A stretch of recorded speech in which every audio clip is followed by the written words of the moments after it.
教室里没开灯，不是为了要省电，而是真正停电啦。中嘉宽屏媒体识读宣导团队这次与新楼医院以及东区关圣里联合举办社区媒体识读宣导，碰巧就遇上了3月3号全台大跳电，没有电，准备好的 PowerPoint 也不能用了。难道课程就要延期了吗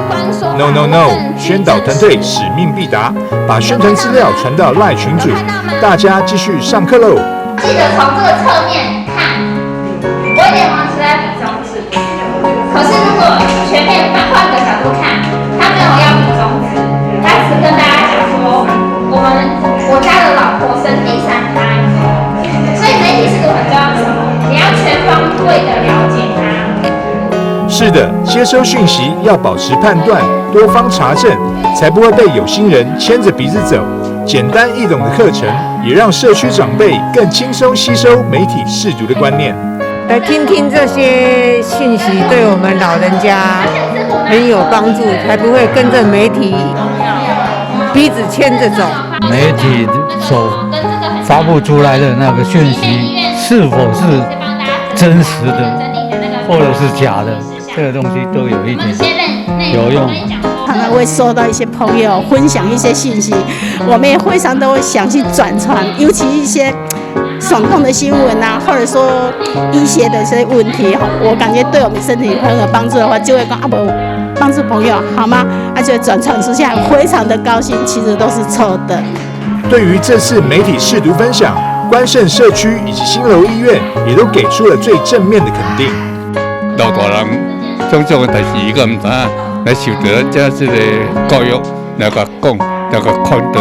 伊个能接受这个意见，可以让这个当开启啦。因为现在网络上面的假新闻实在是太多了，那我觉得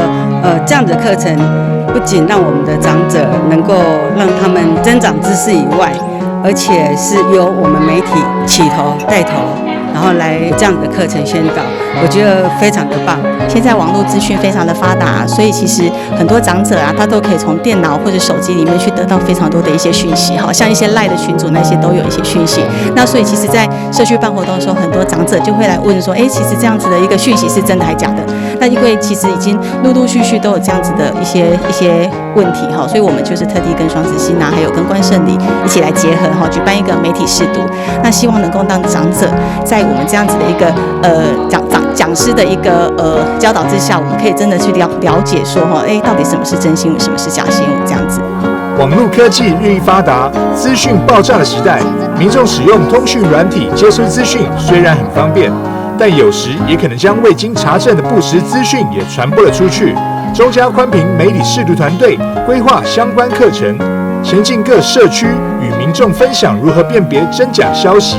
实用的课程获得许多正面回响。中嘉宽屏也欢迎对课程有兴趣的社区、学校以及团体，